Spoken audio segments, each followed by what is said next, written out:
Saya mencoba membedah kitab-kitab, bermajlis dengan para ulama, bermulazamah dengan ulama ahli hadis, dan saya pastikan kepada mereka, akhirnya urutan berikut insyaallah taala urutan yang lebih banyak dipegang oleh para ulama-ulama ahlus sunnah wal jamaah dari hadis-hadis yang sahih bahkan mutawatir. 10 tanda besar kiamat. Yang awal, bumi dibungkus oleh dukhan.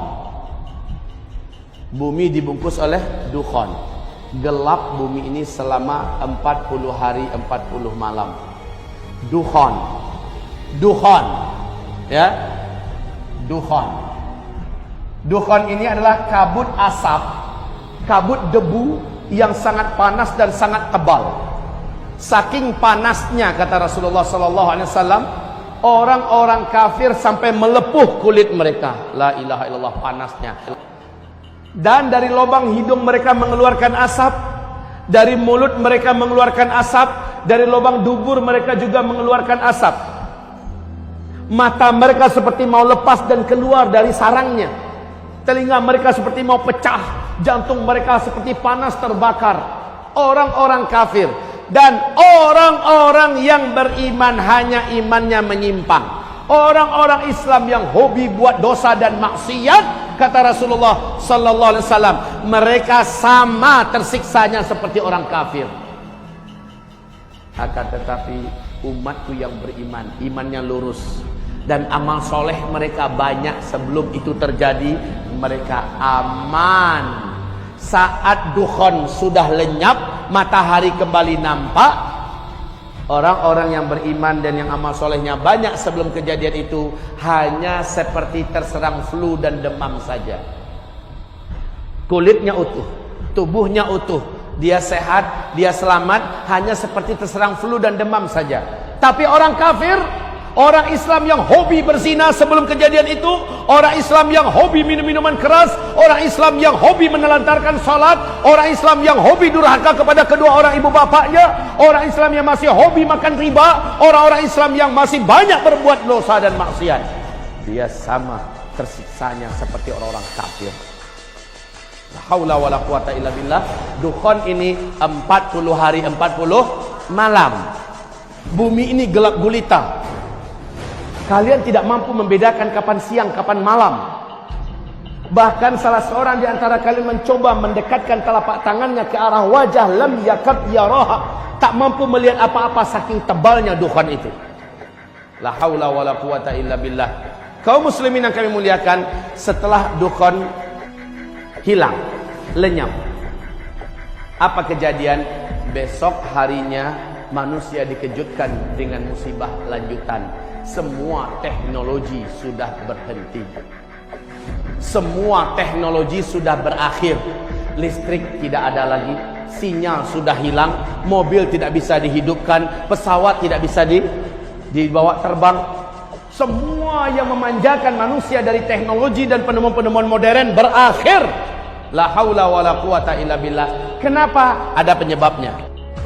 Teknologi musnah. Iklim udara di dunia menjadi panas.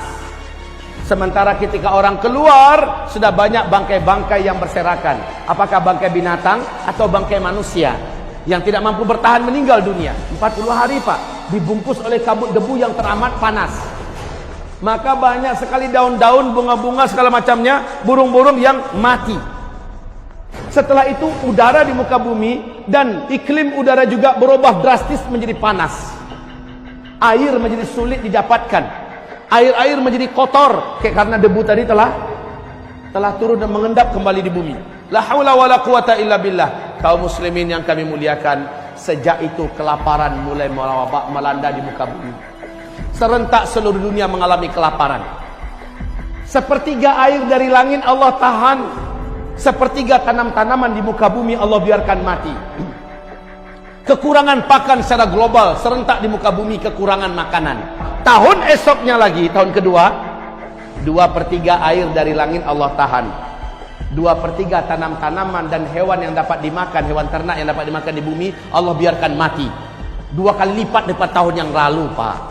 Beratnya hidup. Kelaparan semakin merajalela di seluruh dunia. Anak-anak kecil banyak bergelimpangan. Orang-orang dewasa juga sudah putus asa. La haula wala quwata illa billah. Saat itulah hadis sahih Imam Bukhari di dalam kitab Al-Adabul Mufrad. Rasulullah bersabda, tidak akan terjadi kiamat sampai tetangga tega mendatangi tetangganya demi memperebutkan sepotong roti yang ada pada tetangga yang ini membunuhnya dan mendapatkan sepotong roti itu. Setelah itu tahun ketiga, sama sekali air tidak turun dari langit, sama sekali tanam-tanaman dan hewan ternak yang dapat dimakan di muka bumi mati. Disitulah sahabat bertanya kepada Rasulullah, ya Rasulullah, bagaimana kami melanjutkan hidup ketika makanan saat itu sudah tidak ada? Bagaimana kami bisa bertahan ketika makanan sudah putus, air tidak ada? Nabi menjawab, makan minum kalian saat itu adalah zikir. Kalian baca terus, niatkan untuk mengenyangkan perut kalian, Allah akan kenyangkan perut kalian. Niatkan ganti minum, maka Allah hilangkan dahaga kalian. Niatkan untuk menguatkan fisik kalian, Allah kuatkan fisik kalian. Zikir adalah makanan kalian, zikir adalah minuman kalian.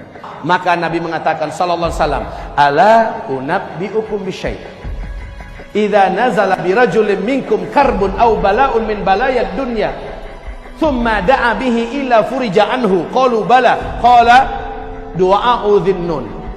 Mau enggak kalian saya ajarkan suatu amalan, suatu bacaan, apabila kalian mau membacanya, kalian mau mengamalkannya, maka tidak ada musibah seberat apapun yang datang kepada kalian, tidak ada satu bencana sehebat apapun yang menimpa kalian, melainkan kalian kalau membaca ini, kalian amalkan ini, Allah akan selamatkan kalian, Allah akan bebaskan kalian dari bencana tersebut. Mau, kata Rasul? Para sahabat menjawab, qalu bala, mau ya Rasul, mau. Nabi mengatakan, du'a'u dhinnun, doa dhunnun. Dhunnun itu adalah gelarnya Nabi Yunus. La ilaha illa anta subhanaka inni kuntu minal zalimin. Sama-sama baca. La ilaha illa anta subhanaka inni kuntu minal zalimin. Terdengar zikir itu membumbung ke arasy Allah, mengguncang arasy Allah. Lalu Allah perintahkan para malaikat turun, kalian periksa siapa yang berzikir itu. Allah maha tahu, tapi Allah ingin beberkan ini kepada makhluk sampai hari kiamat.